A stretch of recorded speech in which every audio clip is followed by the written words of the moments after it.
Magandang hapon mga idol. Panibagong kwento na naman para sa Dear IFM. Ako si Idol James Wade at simulan natin ang kwento ngayong hapon ng Lunes. Dear IFM,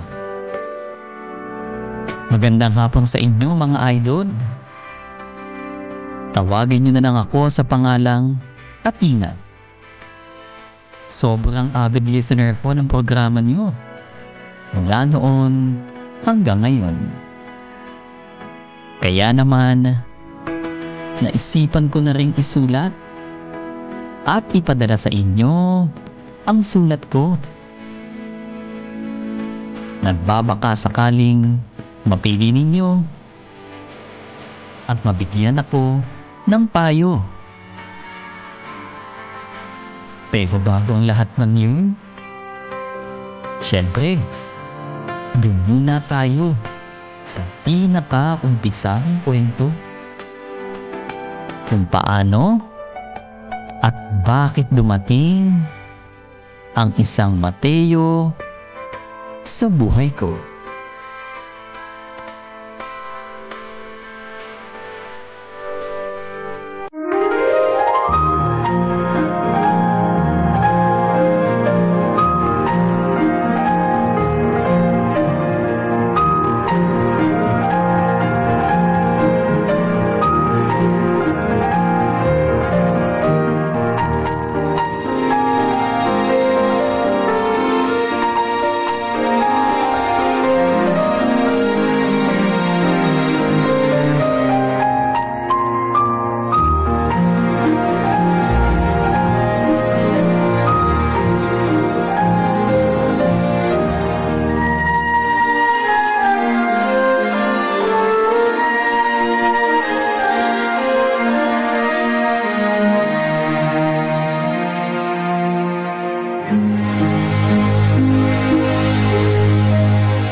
Ni Mateo!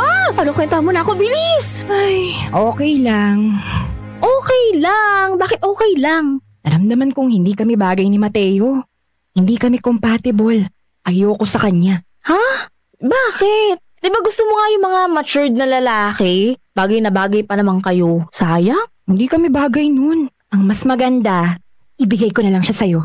Ha? Ba't sa akin? At bakit? Kayo nga to nagde-date tapos ipapasa mo sa akin? Total naman nanghihinayang ka kay Mateo, di ba? At ako, hindi. Kaya sa'yo na lang siya. I'm sure kayo ang magkakasundo nun. Ay, sandali. Tatawagan ko si Mateo. Uy! Umigil ka nga. Baka mamaya kung anong isipin yan. Okay lang yun. Nag-uusap na kaming dalawa kanina. At nag-agree kami na hindi kami compatible.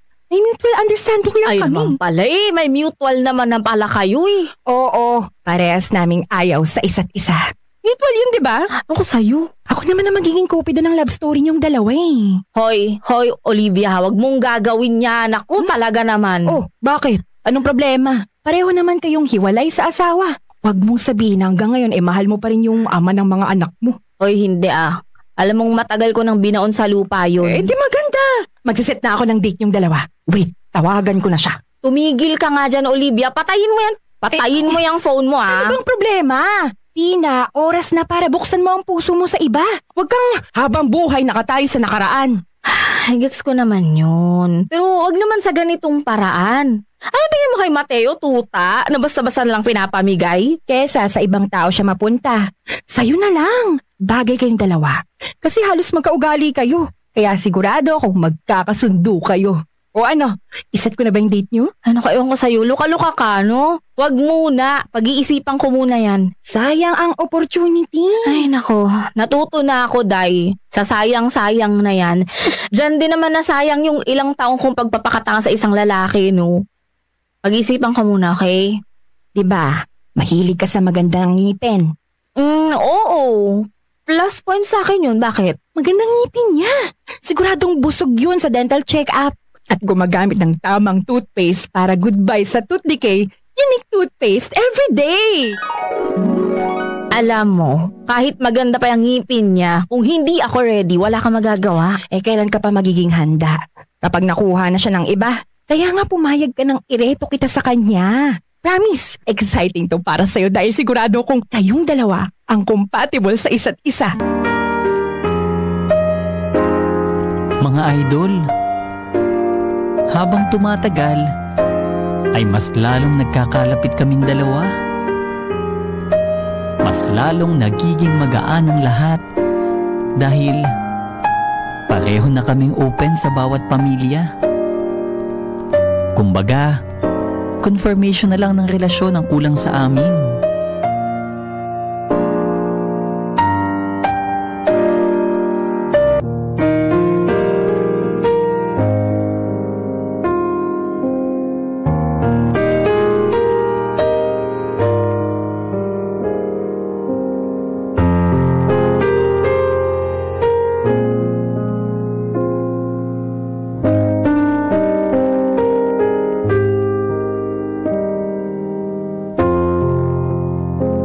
Thank you nga pala sa gift mo sa anak ko Dapat hindi ka na nag-abalay. Masasanay yan. Naku ba, wala naman yun sa akin. O nga pala, birthday ng panganay ko. Punta ka sa bahay Simpleng salo-salo lang. Isama mo na rin yung mga anak mo. Tsaka si Olivia na rin. Sige, sabihan ko si Olivia. O nga pala, kumusta na siya? Ayun, may boyfriend na rin sa wakas. Buti naman kung ganun. Alam mo, nagpapasalamat nga ako sa kanya kasi naging tapat siya sa akin. Oo nga Yan kasing si Olivia. Ayaw na ayaw niya na pinipilit siya sa isang bagay na ayaw naman talaga niya. Ayaw niya kasing nasasakal siya O di kaya yung nagkukunwari. Kaya yung sinabi niya sa akin na hindi ka raw niya type, hindi ko na pinilit. Kaso ako naman tong pinilit niya. So, napilitan ka lang pala makipag-date sa akin noon? Uy! Hindi Siyempre may doubt ako ng konti kasi nga parang ang pangit tingnan, 'di ba? Pagkatapos ng makipag-date kay Olivia, ako naman. Buti na lang naisip ni Olivia na i-set up tayong dalawa. Kasi sa totoo lang, nahihiya lang akong yayain kang lumabas. Baka kasi anong isipin mo Ano namang isipin ko? Baka isipin mo, masyado akong chick boy, mabilis, mga ganun. Alam ko namang most of the girls na to turn off sa ganun Hindi ko kaya iniisip yun. Alam ko naman mabait Kaya nga tayo naging magkaibigan, 'di ba? Sa bagay, pero Athena, salamat sa pagpayag na maging ganito tayo Yung mas kilalanin natin yung isa't isa para makapag-desisyon ng mabuti kung mas lalaliman pa natin to o hanggang magkaibigan lang tayo. Wala yun. Ito naman. Yun naman kasi talaga yung tamang gawin Kasi kung magmamadali tayo, baka magsisi tayo sa uli. Ayoko nang magkamali. Alam mo naman kung anong ginawa sa akin ng dati kong kinakasama, di ba? Baka matrauma na yung mga anak ko kung ano-anong isipin nila tungkol sa akin. Naintindihan kita. Kasi ganyan din ako. Kung minsan nga, nagpapaalam pa ako sa mga anak ko na kung pwedeng makipag-date si daddy. Tapos, ipapakita ko sa kanila yung picture. Kapag umayaw sila, ayaw na rin ako. Buti nga, nagustuhan ka nila. Kasi kung hindi, baka ito yung unang beses na hindi isang desisyon namin. Hindi mo susundin yung mga anak mo kung sakaling ayaw nila sa akin? Parang ganun na nga. Wala Gusto talaga kita, Athena. Alam mo, buti gusto ka rin ng mga anak ko. At least ngayon masasabi nilang tama yung desisyon ko. Huwag kang mag-alala. Gagawin ko ang lahat para masabi mong hindi ka nagkamali sa akin. Nakita ko na parang ito na ang bagong simula na matagal ko nang hinihintay. Bagong pag-ibig na magpaparamdam sa akin ng totoong kaligayahan. Siyempre, nandun pa rin ang takot ko na baka isang araw, iwan na lang ako ni Mateo para balikan ang asawa niya. Pero kaagad ko rin yung inaalis sa isip ko para hindi maapektuhan ang pagsasama namin ni Mateo. Inalis ko ang takot na baka sa bandang huli, panibagong kabiguan na naman to sa pag-ibig. Mga idol, dahil nasa probinsya naman ang mga anak ko at nasa Maynila ako, nagdesisyon kami ni Mateo na magsama na lang sa iisang bahay. May basbas naman yon sa mga anak ko. kapag nagkakaroon ng oras, bumibisita sila sa bahay namin. Sobrang masaya ako dahil biglang lumaki ang pamilya namin. Isang pamilya na puno ng saya at pagmamahalan. Hanggang isang araw,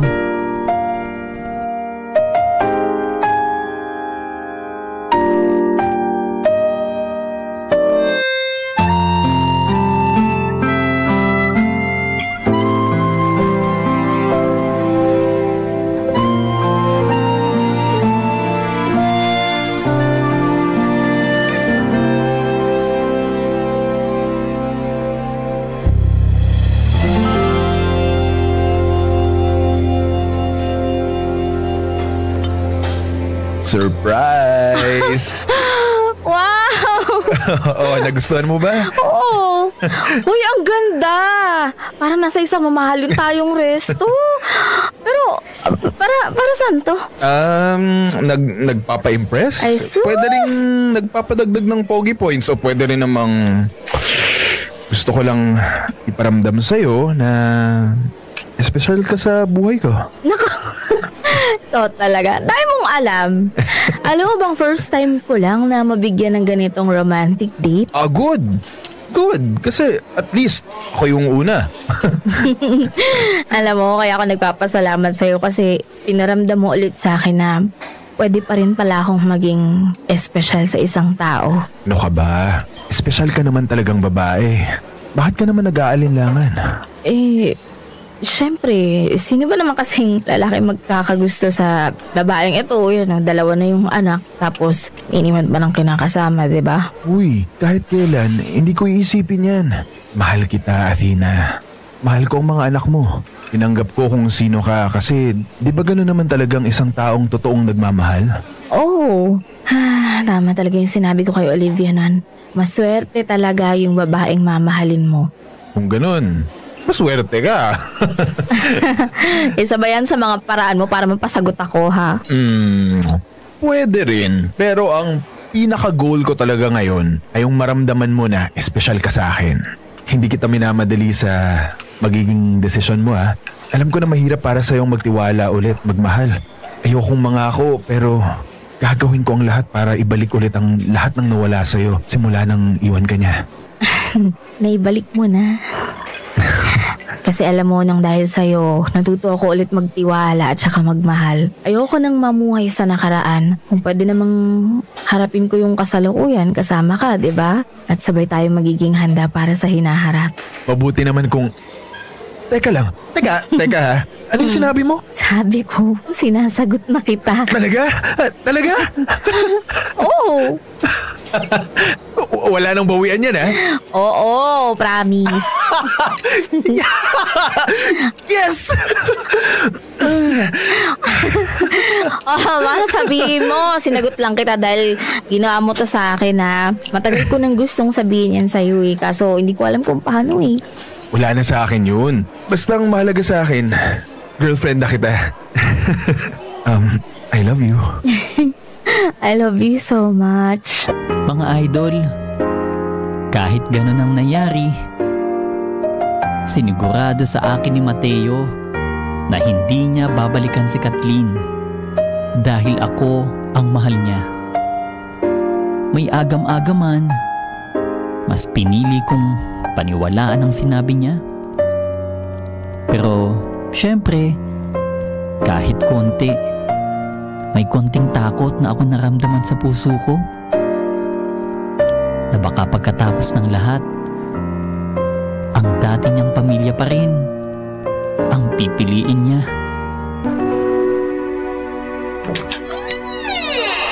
Kathleen, kilala mo ko, pero ikaw, hindi ko kilala. Tabi, papasok ako. Sandali. Sino ka at anong ginagawa mo sa bahay ng asawa ko? Si Mateo, nasaan siya? Pauwi na. Hindi mo pa sinasagot ang tanong ko. Sino ka? Girlfriend ako ni Mateo. Hama pala ang naririnig ko na may bagong kinakasama si Mateo. Ano namang pumasok sa isip mo para patulan ang isang lalaking pamilyado na? Pangarap mo bang maging kabit? Sandali lang, ha.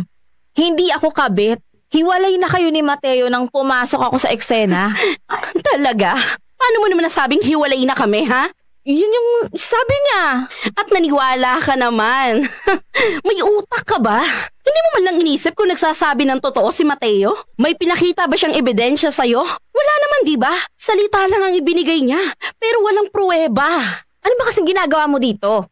Aba, ikaw pa ang may lakas ng loob para magtanong sa akin ng ganyan? Ako ang asawa at kabit ka lang. Papaalala ko sa'yo ha. 4 na taon kang hindi nagpakita kay Mateo. At ang sabi niya sa akin, naghiwalay na kayo. Bakit hindi ako maniniwala sa kanya? At isa pa, pagkatapos ng 4 na taon, saka ka babalik na parang walang nangyari? Na pati yung mga anak mo, iniwan mo kay Mateo? Ha, ang kapal ng mukha mong sabihin sa akin yan. Lumayas ka dito! Hey, ikaw ang umalis. Dahil bahay namin to ni Mateo at wala kang karapatan na paalisin ako. Makapal yung mukha ko pero hindi ako susunod sa'yo.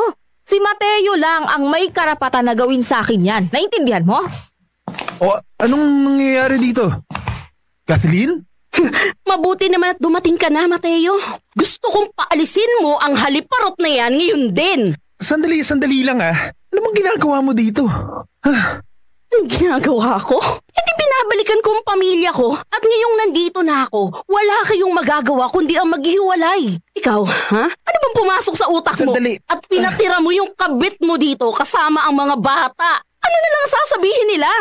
Gusto ng mga bata si Athena at hindi ko magagawang gawin ang sinasabi mo. Ano ka ba? Mahal ko si Athena. At paano naman ang pamilya natin, Aber? Ha? Eto na oh. Bumalik na ako.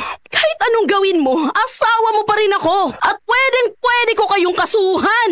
Wala akong pinipirmahan na papel na nagsasabing hiwalay na tayo. Kaya wala kang magagawa kundi iwan ang babaeng yan. Wow! Tapos ano? Iiwan mo kami ulit? Hindi ka magpapakita ng 4 na taon?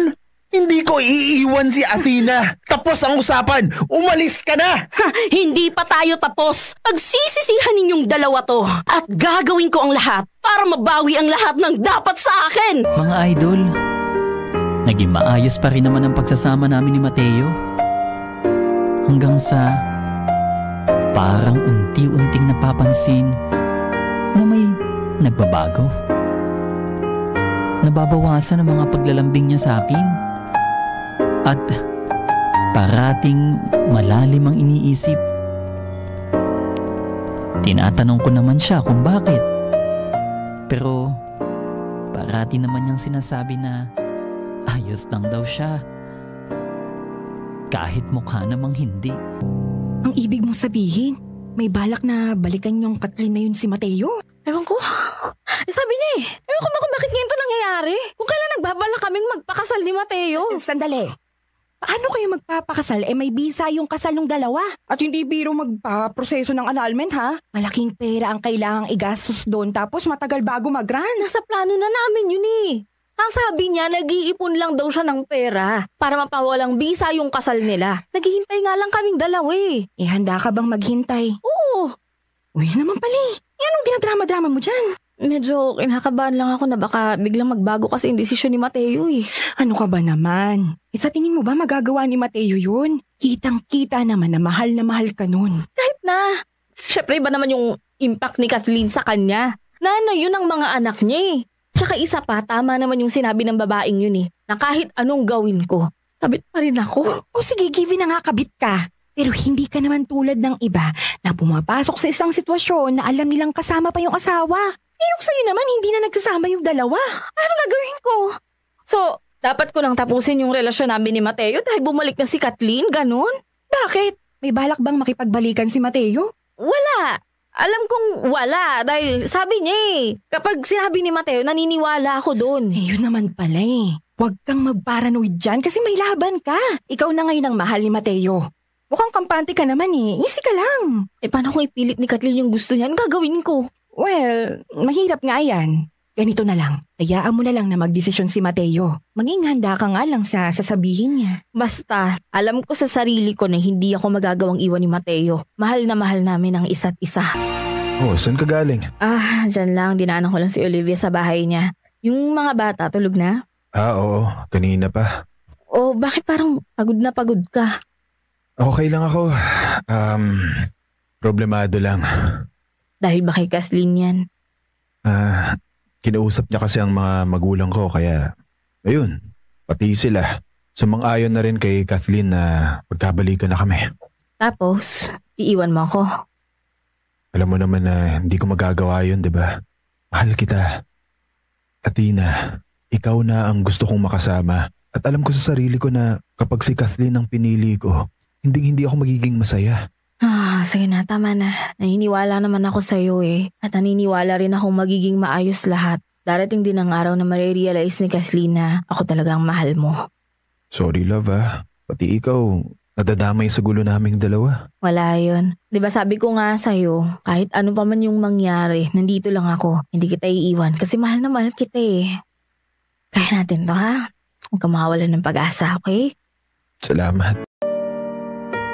Dear IFM. Dear IFM. Hindi ko alam kung ano ang dapat kong maramdaman, mga idol. Hindi kasi ako makapaniwala na sasabihin niya ang mga bagay na yon. Iisang puso lang ang meron tayo.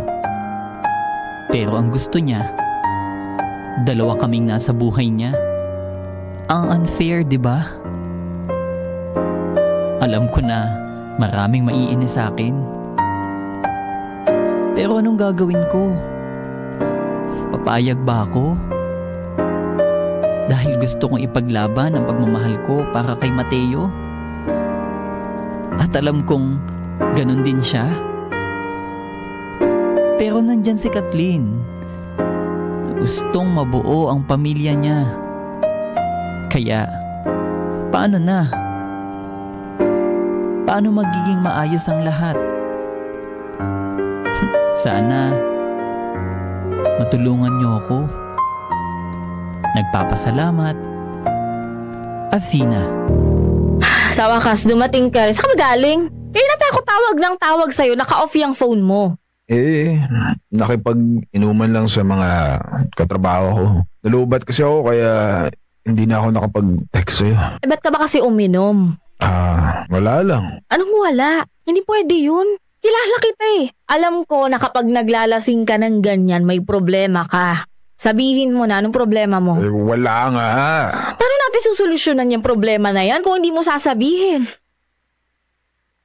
Ano na? Magsalita ka na, sabihin mo na. Gusto mong malaman? Sige, sasabihin ko. Naguguluhan na ako ngayon. Saan? Saan ka naguguluhan? Sa nararamdaman ko. Nararamdaman mo? Naguguluhan ka sa pagitan namin ni Kathleen. Bakit? Akala ko ba hindi mo na siya mahal? So anong gulo yan? Hindi ko alam. Hindi mo alam, Mateo. Alam mo yan. Ayaw mo lang kasing aminin. So ano ba talagang gusto mo? Kasi pati ako nahihirapan. Athena, please. Alam mo ba yung pakiramdam na gusto mong lumaban pero hindi pwede kasi wala kang karapatan? Sabi mo sa akin nun, hiwalay na kayo. Wala nang pag-asang magkakaabalikan kayo. Tapos ngayon bumalik siya, nalito ka na? Ano bang akala mo, ha?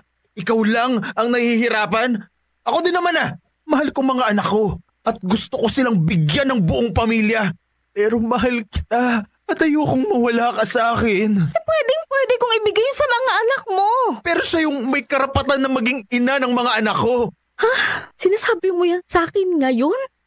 Samantalang noon, halos lahat ng matatamis na salita sinabi mo na. Tapos ngayon, bigla-bigla na lang na hindi mo na ako kayang ipaglaban? Ay, asan yung pagmamahal doon? Athena, mahal kita. Mahal kita, Athena. Mahal na mahal kita. Ay naman pala eh. Pues mamili ka. Siya o ako. Dahil hindi pwedeng dalawa. Dahil isa lang naman ang puso mo eh. Isang tao lang ang pwedeng manatili dyan, Mateo. Hindi ko alam. Hindi ko talaga alam. Ano gusto mo? Ano gusto mo? Pagsabayin kami? Papayag ka ba? Hoy! Naririnig mo ba yung sarili mo? Pagsasamahin mo kami sa iisang bahay? Okay ka lang? Makikihati ako sa atensyon mo? Hoy, ano ba? Sabihin mo na lang kung ayaw mo na. Kung gusto mong bumitaw, kasi okay lang naman eh. Papayag naman ako. Yun na nga yung problema, Athena. Yun na nga, hindi ko kaya. Dahil kung kaya ko lang, matagal na ako namili. Pwes pilitin mo. Mateo, maawa ka naman sa akin. Ikaw yung nagdala sa atin dito eh. Kaya ikaw ang hahanap ng solusyon. Yun lang naisip kong paraan na maging dalawa kayo sa buhay ko. Ako sa'yo nababaliw ka na. Mahal mo naman ako, di ba? Di ba? Alam kong mahal mo ako. Kaya sige na. Sige na, pumayag ka na. Please, Athena, huwag mong sayangin ang lahat ng pinagsamahan natin. Please, pumayag ka na. Ang mga dramatista na nagbigay buhay sa storya natin ngayon sa Dear IFM. The Athena Story. MK Salditos bilang Athena. Huway Dorado bilang Mateo. Saika Hiroshi bilang Olivia. J.Ann Cruzado bilang Kathleen. Sound Technician and Drama Editor Martin D. Sa panulat ni Arlene Bellarmino. Directed by Rendel Castro.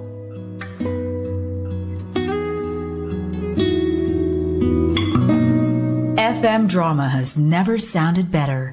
Dear IFM.